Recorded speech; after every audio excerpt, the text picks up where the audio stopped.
Welcome to Ranjita's videos. More class 6 or ছাত্ৰ ছাত্ৰী আজি তোমালোকৰ ভিডিঅ' হ'ব তোমালোকৰ অসমীয়া কিতাপ উন্মেষ কিতাপৰ পৰা আজি আমি পাঠ আলোচনা কৰিম পাঠ 3 পুথি অধ্যয়ন পাঠত দিয়া আটাইবোৰ ক্ৰিয়াকলাপ মৰমৰ ছাত্ৰ ছাত্ৰী একেটা ভিডিঅ'তে আলোচনা কৰিম তোমালোকে যদি মোৰ চেনেলত নতুনকৈ আহিছা চেনেল সাবস্ক্ৰাইব কৰি থৈ দিবা নতুন ভিডিঅ' নটিফিকেশন পোন প্ৰথমতে পাবা সাবস্ক্ৰাইব কৰা সবকে ধন্যবাদ মৰমৰ ছাত্ৰ ছাত্ৰী তোমালোকে পাঠ ধুনীয়াকৈ নিজে পঢ়ি লবা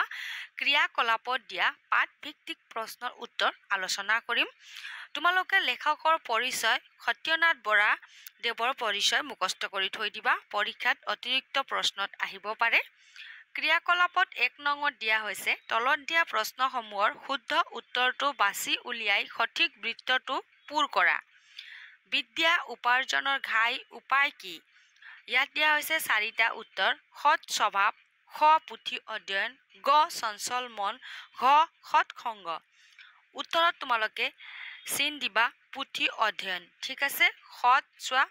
বৃত্তটো পূৰ কৰা তোমালোকে ইয়াত পূৰ কৰি লবা ঠিক আছে নিজৰ কলম অথবা কাঠ পেন্সিলেৰে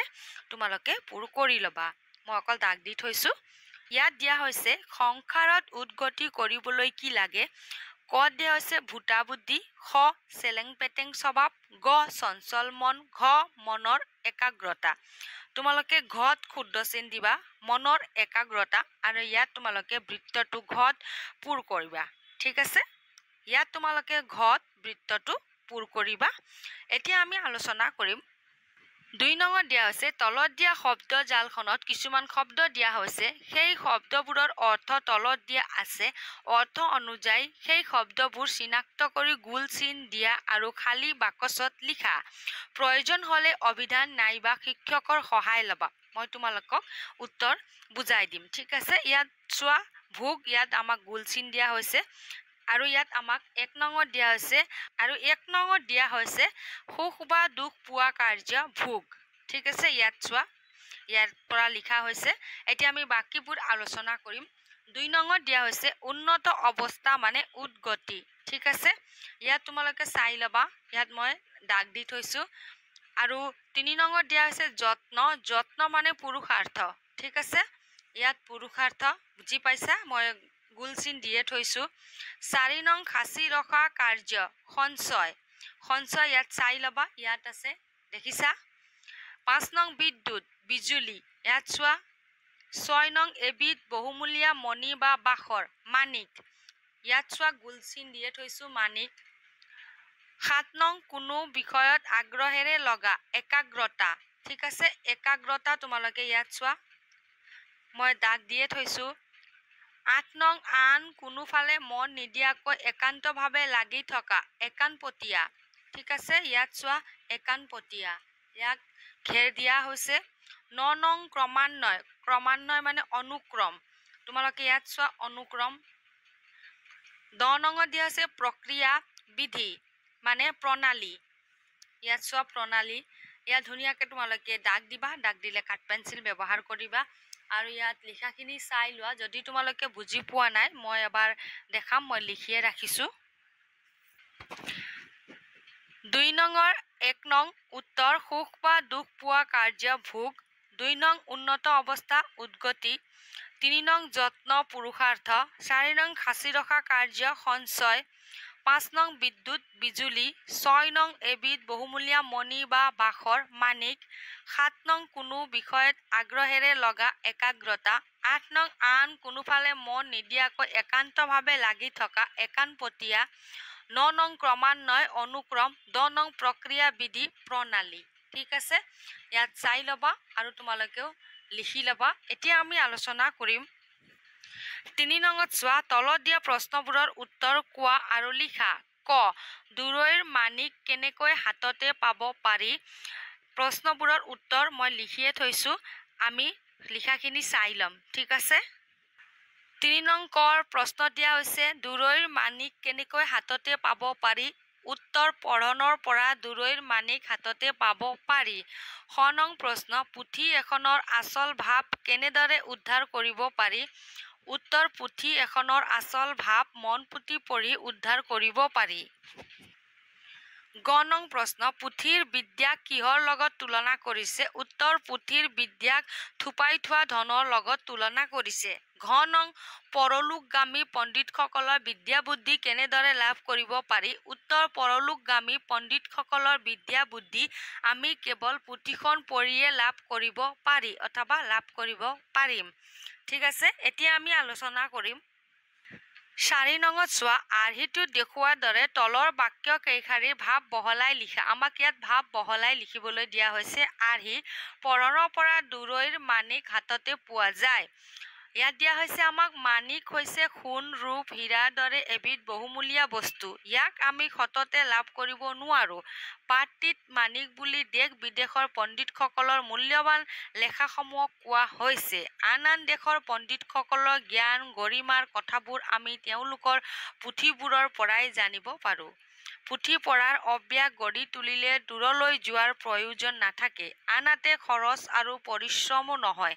ঘৰত থাকিয়ে তেওঁলোকৰ জ্ঞান গৰ্ব কথাবোৰ জানিব পাৰো সেইবাবে দূৰৈৰ মানিক সদৃশ জ্ঞানসমূহ পঢ়নৰ পৰা হাততে পোৱা যায় বুলি বাক্যশাৰীৰ জৰিয়তে বুজোৱা হৈছে এতিয়া আমাক কত কি দিয়া হৈছে পুথিৰ বিদ্যা থুপাই থোৱা ধনৰ নিচিনা আমি এতিয়া বাক্য কি কৰিম এতিয়া বাক্য কেইখাৰী ভাৱ বহলাই লিখিম তোমালোকে উত্তৰ কিতাপত চাব পাৰিবা মই দেখাই দিম ঠিক আছে কিতাপত চোৱা পুথিৰ বিদ্যা থুপাই থোৱা ধনৰ নিচিনা ঠিক আছে ইয়াৰ পৰা তোমালোকে পঢ়ি ইয়ালৈকে লিখিব পাৰিবা উত্তৰত ঠিক আছে মই লিখিয়ে ৰাখিছো লিখাখিনিও মই তোমালোকক দেখাম পঢ়ি শুনাম তোমালোকে উত্তৰত লিখিব পাৰিবা বিদ্যাক যদি ধনৰ সৈতে তুলনা কৰা হয় তেন্তে দেখিবলৈ পোৱা যায় যে বিদ্যাও ধনৰ দৰে এক মূল্যৱান সম্পত্তি বিদ্যাক জ্ঞানৰূপী ধন বুলিও অভিহিত কৰিব পাৰি বিদ্যা থুপাই থোৱা ধনৰ নিচিনা সেয়ে বিদ্যাৰ অপূৰ্ব মূল্য আছে বিদ্যা মানুহৰ জীৱনত এক অপূৰণীয় সম্পদ বিদ্যাক জীৱনত ব্যৱহাৰ কৰিবলৈ যত্ন কৰিব লাগে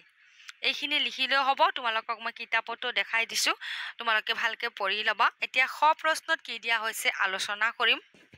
খ প্ৰশ্নত দিয়া হৈছে বিদ্যা আৰ্জনৰ প্ৰণালী প্ৰায় ধন আৰ্জনৰ প্ৰণালীৰ নিচিনা উত্তৰ মই কিতাপত এবাৰ দেখাই দিম কিতাপত চোৱা তোমালোকে বিদ্যা আৰ্জনৰ প্ৰণালী প্ৰায় ধন আৰ্জনৰ প্ৰণালীৰ নিচিনা ঠিক আছে ইয়াৰ পৰা তোমালোকে ইয়ালৈকে লিখিলে উত্তৰ শুদ্ধ হ'ব মই লিখিয়ে ৰাখিছো এবাৰ দেখাম পঢ়িও শুনাম তোমালোকক উত্তৰত চোৱা এনেদৰে লিখিবা বিদ্যা আৰ্জনৰ প্ৰণালী প্ৰায় ধন আৰ্জনৰ প্ৰণালীৰ নিচিনা কাৰণ মূলধন নহলে ধন আৰ্জিবলৈ টান সেইদৰে মূল বিদ্যা নহলেও বিদ্যা আৰ্জিবলৈ টান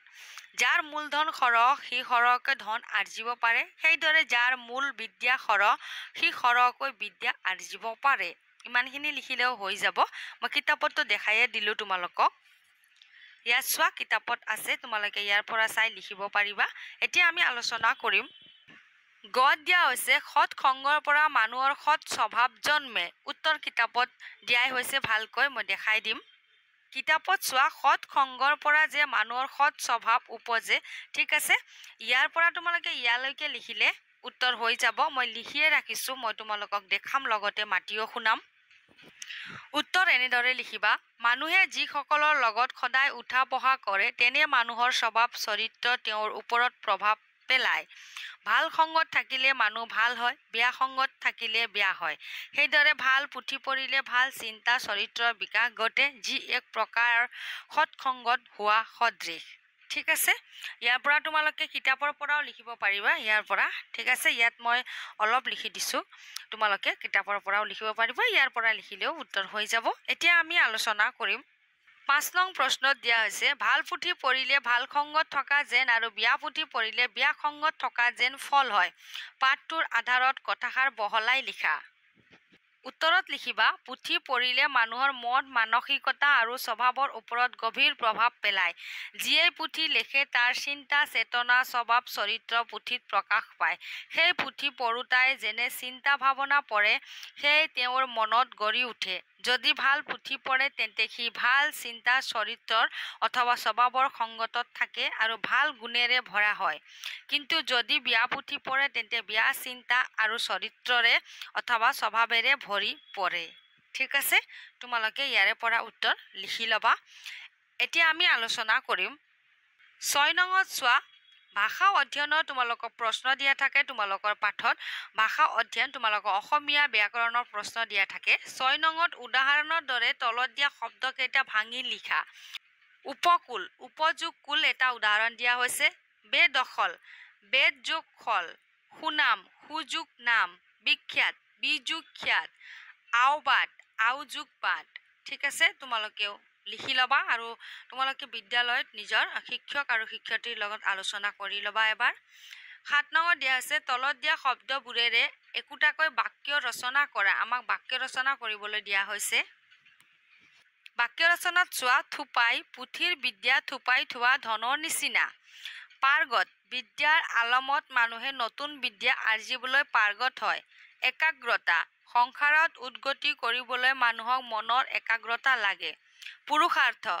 লিখকে বহুত পুৰুষাৰ্থ কৰি বিদ্যাৰ ভঁৰাল বান্ধি থয় স্বভাৱ সৎ সংগৰ পৰা মানুহৰ সৎ স্বভাৱ জন্মে তোমালোকে নিজৰ উত্তৰ বহিত লিখিবা ঠিক আছে যদি তোমালোকে নিজৰ কিতাপত ইয়াত লিখা কাঠ পেন্সিল ব্যৱহাৰ কৰিবা